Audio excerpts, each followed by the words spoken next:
Welcome to the Daily Coffee Pro friends. Today we are going to be talking about something that sounds a little bit strange of a title. Stop selling to the kings amongst gods of coffee. Now, why would crazy Miss Lee tell us to stop selling to the kings amongst gods? And who the fuck are the kings amongst gods of coffee? Okay, let me explain myself here.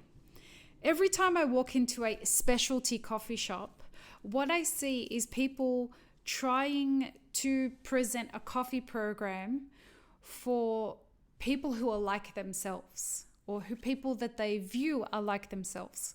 So they're trying to push, 89-point coffees on people who drink cappuccinos with 2 sugars. And they're trying to convince people that, no, you must have this espresso. You have to have this coffee black. You can't drink it white. And what I want to say to you, particularly after the last couple of days worth of conversations that we've been having, is if you're selling to the kings amongst gods of coffee, so the elite drinkers of very, very fine coffee, you are cutting your nose off despite your face, and you're not doing the supply chain any favors. Okay, your customers, the majority of your customers are not interested in the upper echelons of coffee for a bunch of reasons. And the least of those reasons actually have anything to do with taste. When people are visiting cafes, there are a few things that they need. They need efficient service. They need hospitality. They need to feel heard. They need the order that they have placed to arrive the same way that they placed it. And what I mean by that is they don't want to order an extra hot latte with caramel syrup and end up with a cortado or a piccolo. They want the order that they've asked for, right? If all of that happens, they get the hospitality, if the service happens in a timely manner, if people show them really welcoming hospitality and they feel like everything's gone smoothly, the cherry on the cake is the good coffee, right? They're already primed to enjoy that coffee, and that is what's going to bring them back the next day. You trying to force them into an interaction based purely on what the coffee tastes like is not the selling point. In that moment, when that's your sales strategy, when that's your customer delivery strategy, you are failing the whole coffee supply chain. Not deliberately. Your focus is 100% on the coffee, right? But the customer's focus is not 100% on the coffee. And by forcing them into that engagement, what you're doing is you're taking them out of their love bubble. I want to come in here and feel loved and appreciate it. And I need this coffee not to fuck with my day. And when somebody goes for their coffee, it's not just the coffee that's the experience, right? Our cafes are meant to be those places that love up on us.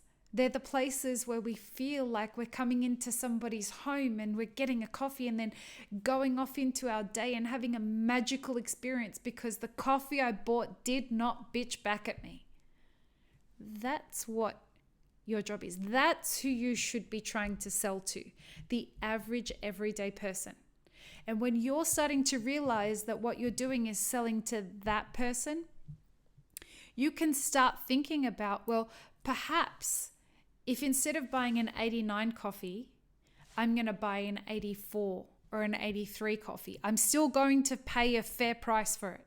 I'm still going to, I'm not going to undercut anyone. I'm going to pay an 84 on that. Perhaps you can alleviate some of your financial restraints as a business owner. Okay?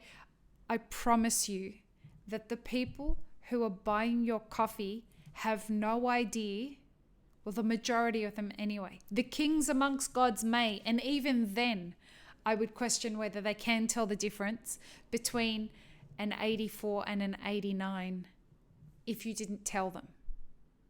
Okay, so perhaps the kings amongst gods of coffee can tell you that. And when I'm talking about the people that can, I mean the people who are Q graders and are seasoned coffee buyers and roast and cup every day. Those people can tell you the difference between an 84 and an 89.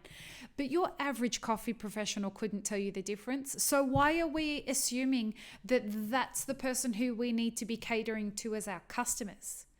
When we can get more focused on moving great coffee, and we can get more focused on making sure that our customers are getting all the other touch points that they want, that's the hospitality and the quick service and the loving up on and all of that stuff, that actually leaves more room for us to talk about very subliminally, not in your face, but it gives them more room because they've had a more enjoyable conversation.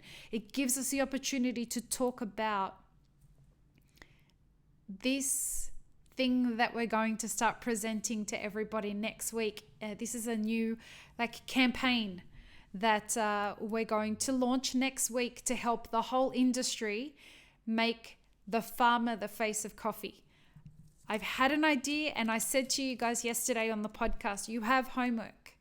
Your homework is to go and find out everything that you can about the coffees with regards to the farmer and the farm.